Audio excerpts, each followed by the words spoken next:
Here are my thoughts on the GoPro action camera, Hero 11, and my Sony ZVE-10.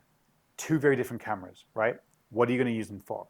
GoPro, great for action, waterproof up to certain depths, very versatile, small in comparison to a mirrorless camera or a DSLR type camera. The resolution these days is very good. The frame rate is very good. You may get some overheating, which is traditional with action cameras, but the resolution and the things you can do with that camera, the underwater things you can do with the camera, is second to none. GoPro has got a very strong and good name in the action camera world for a very good reason. So why would we compare the GoPro Hero 11 to a mirrorless camera like the Sony ZVE-10? Well, essentially I started out making videos on the GoPro. I received it as a gift. I was very surprised to get it and thought, what can I do with this? And it progressed and progressed and progressed to the point where we started uploading on YouTube, we started uploading and creating videos, and I started learning to edit. And that progressed for me to get the Sony EV10. With a lot of research, I essentially landed on it because it did features in which other cameras couldn't do, and it really served a specific purpose of being a primary camera for me. A lot of people might use a camera such as this as a secondary camera, but if you're on a budget and you want to keep it within a certain price range, the Sony ZVE-10 is a very valid option. A feature of the ZVE-10 that I really wanted and liked was called Product Showcase, and it does this. It showcases the product and focuses on that and not me. I like that. So essentially you hold a product, or you hold something up to the camera and it focuses on the camera as opposed to the subject, myself.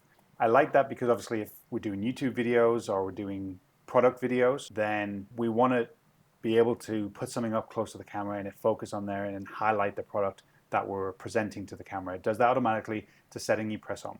The other thing is a feature where it basically called defocus mode. Press a button and it makes sure the background is blurry. It does everything within its capability of making the background blurry and the subject in focus. So it's getting that nice bokeh effect. It's got autofocus, a lot of professional settings in which I am just getting into even figuring out, but a lot of auto settings. So someone who's getting into photography for the first time and is new, or videography, it does it. It doesn't have a record limit. Some cameras do have 30-minute record limit. Up until this point has not overheated on me. Action cameras can overheat. That's a problem that they sometimes are presented with because of the small form factor they have. They basically need to have airflow. So if they're just sat on a desk recording for 20, 30, 40 minutes, they're going to overheat. It's not what they're designed for. They're designed to be on a stick or attached to something with airflow or in the water where it can dissipate heat.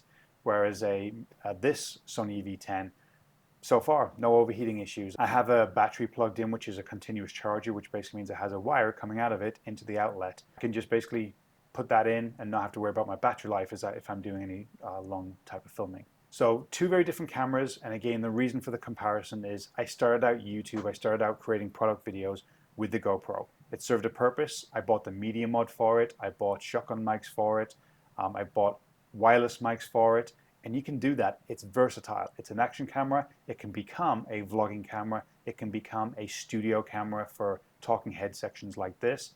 And eventually, months into that, we figured a dedicated mirrorless camera would perform a lot better for that specific arena. Now I still use the GoPro for action stuff. It's my action camera, and maybe it's even a B-roll camera or a different angle or a second angle. But the Sony ZVE-10 comes along with its detachable lenses, which I wanted. I didn't want a fixed lens, so I can upgrade the lenses as I go. I've got a small rig case on there, so it's basically giving it a bigger grip and it's protecting it, and it gives it different mounting options, which also has an Arca Swiss plate on the bottom, so I can put it into different mounting situations, both vertically and horizontally. It has a red light on the front. It has a red box around the screen, and the screen flips out and rotates up and down to get different angles. It really just checked every single box I needed for a camera. I can use it as a webcam, and I can plug in a wireless mic, which I have right here, to get great audio that way as well. So checked every single box I need for this type of footage, and the GoPro started out that way as a studio camera and our action camera and our family camera, and it kind of got put to strictly action camera because of its unique design, and I have so many accessories for it, including the media mod and a few different ones as well. But these two cameras have been our setup for, let's just say, 6 months or at least 4 months of the videos we've been creating, and I just wanted to compare the two and give you an idea of what direction you may be able to go if you're looking at a studio camera or an action camera or a camera that can do all, which is the GoPro. And that's my thoughts on these two cameras. Thank you. Have a great day.